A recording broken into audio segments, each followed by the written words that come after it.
In section 4, we're going to be looking more at congruent triangles, but this time we're going to be looking at proving that corresponding parts are congruent.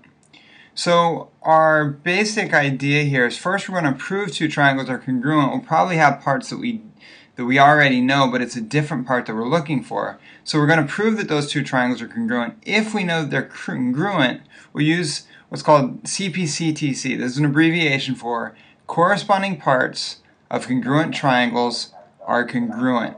This really goes back to our definition of congruence that we had back in section 1 that told us that matching parts have to be congruent for it to be congruent figures, and that congruent figures will also have all the matching parts the same. So if I'm going to prove, in this one they want us to prove that KB, this side over here, is congruent to AC, this side over here. What they've given us then are these angles which are already marked for us. Now since we have two angles, we're probably going to use either angle side angle or angle angle side. But before we can do that, we need to find a side. And we can see that that side would be the shared side here, which would be using the reflexive property. And so we can just say BC is congruent to itself, BC. We now know that the two triangles are congruent. I can start wherever I want. Let's say we start with KBC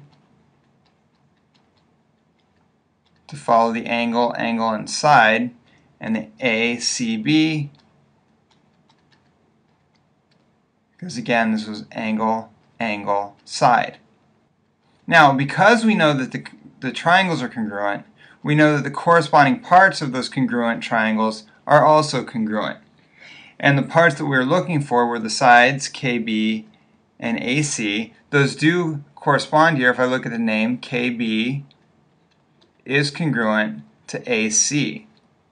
And so I've proven that. In the next one, this is looking at a Greek mathematician named Thales who had a way to measure how far out in the ocean his ship was. And what he would do is he would get up on top of a tower.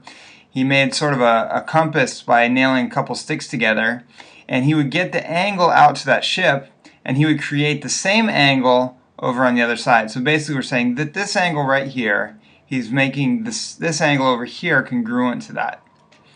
Now the tower was straight above the ground, so each of these angles would be 90 degrees, and then he would choose a landmark over here to line it up with, and they could measure this. Since it's land, they could walk over there and find out how far out it was, or maybe they had a few set landmarks that they would compare it to. So what we're trying to show is that RS, so the distance from that tower out to the sea, we want to show that that is the same as RL, this length from the tower over to this tree, the landmark. Now again, remember that our strategy here is going to be prove two triangles congruent, and then use corresponding parts of congruent triangles to get the parts that we need. We need these two sides down here.